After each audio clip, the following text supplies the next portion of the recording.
Namaste. We will now start part 4 on synopsis of Srimad Bhagavad Gita. In this part, we will cover gist of chapter 11, 12, 13 and 14. Let us begin with chapter 11. The Yoga of Vision of Cosmic Form. Vishwarupa Darshan. Arjuna's doubts having been removed through a clear description of the nature of the Atman and the origin and destruction of all created things, he is now ready to behold the cosmic vision. Krishna grants him the divine sight by means of which Arjuna beholds the Lord as the vast cosmic manifestation. The vision is at once all-comprehensive and simultaneous. In every direction, Arjuna sees the Lord as the entire universe. All the created worlds, gods, beings, creatures, and things stand revealed as the one gigantic body of Lord. Arjuna further sees that the great cosmic drama is set in motion and controlled by the almighty power of the Lord. His will alone prevails in all things and actions, both good and bad. The Lord exhorts him to fight, he being only an apparent cause of the destruction of his enemies. Arjuna is enabled to bear the pressure of the sudden expansion of the consciousness and is filled with fear. He begs the Lord to assume once more his usual form. Krishna reiterates that this vision cannot be had through any amount of austerities, study, sacrifices, or philanthropic act. Supreme devotion is the only means by which one can have access to his grand vision. Here we complete this chapter 11, Vishwarupa Darshan. Now we will commence chapter 12, the Yoga of Devotion, Bhakti Yoga. The 12th chapter indicates that the path of devotion is easier than the path of knowledge. In this path, the aspirant worships God in his cosmic form of Supreme Personality. He develops a loving relationship with him, adores him, remembers him and chants his glories and name. He thus effects union with the Lord and attains not only his formless aspect but also the Lord as the manifest universe. The path of knowledge whereby the aspirant meditates on the formless Brahman is more difficult as he has to give up his attachment to the body from the very beginning. He has to have dispassion for the things of the world. How to practice devotion? Krishna asks Arjuna to fix his entire mind on him. As often as the mind wanders, it should be brought back to the Lord. If this process of concentration is difficult, he should dedicate all his actions to him, feeling that it is his power that activates everything.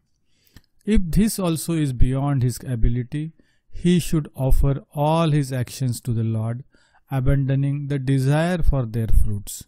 He should take complete refuge in him. The devotee who surrenders himself to the Lord attains perfect peace. The Lord goes on to describe the qualities that a true devotee possesses. He neither attaches himself to anything, nor does he have any aversion to things. He has a balanced mind under all circumstances. He is not agitated by the happenings of the world, nor does he himself cause any agitation in others. He is perfectly desireless and rejoices in the Lord within. He sees equality everywhere, being untouched by sorrow, fear, honor, as also dishonor. He is perfectly content as he has surrendered his entire beings to the Lord. Here we complete chapter 12, Bhakti Yoga. Now we will cover chapter 13, the Yoga of distinction between the field and knower of the field. Yoga Kshetra Kshetragya Yoga. In this discourse, we have one of the most significant, most illuminating, most inspiring and most mystical portions of the Bhagavad Gita. The Lord gives us a wonderfully revealing insight into the human individual. It is the metaphysics of man, the unknown, the immortal soul with its physical embodiment is the main theme of this discourse. The supreme transcendental spirit, which is the eternal substratum beyond both, is also described in a wonderful manner. The knower of the supreme reality is instantly liberated. The blessed Lord tells us that the knowledge of the field and the knower of the field is the true knowledge. This highest and the best knowledge grants us divine wisdom and spiritual illumination that lead to divine beatitude. This body is the field, the immortal soul. Yourself dwelling in the body is the knower of the field. Verily, it is the Supreme Being who has projected himself and assumed the form of this knower of the field within this body. This self is none other than that Tattvamasi. Thus, Lord Krishna explains the mystery of that individual soul dwelling within this mortal body. This knowledge constitutes the main subject matter of all the scriptures and the highest philosophical works. The five elements, the ego, the mind, the intellect, and the 10 organs, desire and aversion and such factors constitute the field. Next follows a wonderful summing up of what constitutes true knowledge. Then follows the declaration of the Supreme Soul, the knowledge of which grants us immortality. The Supreme Reality is the one universal essence present everywhere. It pervades all. It shines within the inmost chambers of our heart. It is everything. It is the one seer, the witness, the guide, sustainer, experiencer, and Lord of all. One who knows this mystery is not bound by activity even in the midst of life.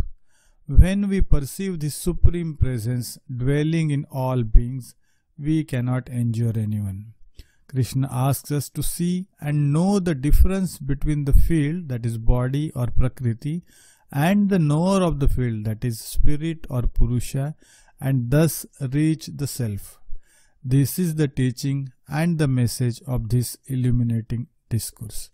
Here we complete this chapter 13. We will now begin gist of chapter 14, Yoga of division of 3 gunas. Gunatraya Vibhaga Yoga. Knowledge of the 3 cosmic qualities or gunas, namely Sattva, Rajas and Tamas, is now given through this discourse. The knowledge of these 3 gunas, which hold the entire universe and all creatures under their sway, is of vital importance to each and everyone for their progress and happiness in life. Without this knowledge, one will be forever bound by sorrow. In this knowledge, we have the secret of success in worldly life as well as in spiritual life. Therefore, one should acquire this precious knowledge. Lord Krishna reveals that these 3 qualities compose the cosmic nature. This cosmic nature is the primal source and origin of the entire creation and all things in it. Hence, all things created are subject to their influence and irresistible power. The individual soul also is bound to the body by these 3 qualities present in cosmic nature. The Supreme Being brings about creation through the help of his Prakriti, nature, endowed with these 3-fold qualities. The highest of 3 qualities is Sattva. It is pure.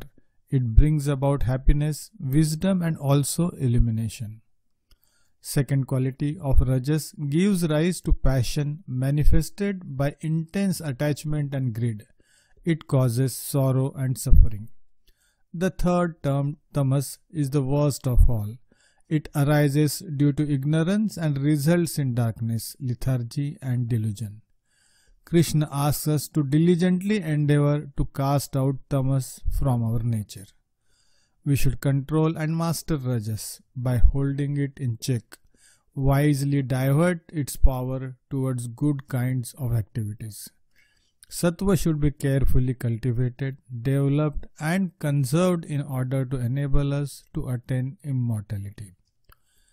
The realized sage, of course, goes beyond all these qualities, for although it is sattva that enables him to reach God, even this quality will bind him if he is attached to it. The aspirant should know the symptoms and signs of their presence in this personality and acquire a knowledge of their subtle workings.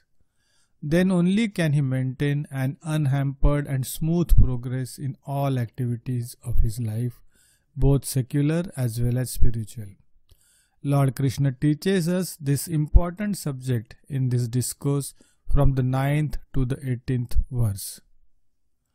He declares that one who rises beyond all the three gunas through spiritual practices becomes free from birth, death, old age and sorrow and enjoys immortality. In reply to a question from Arjun, the Blessed Lord describes the marks of one who has risen above the three gunas. He states that if one constantly worships him with exclusive devotion, one will attain the highest divine experience and supreme peace and blessedness. Here we conclude gist of chapter 14. In the next narration series, the last one, we will cover remaining 4 chapters. Thank you for listening. Please do visit the channel playlist for listening to other spiritual narrations.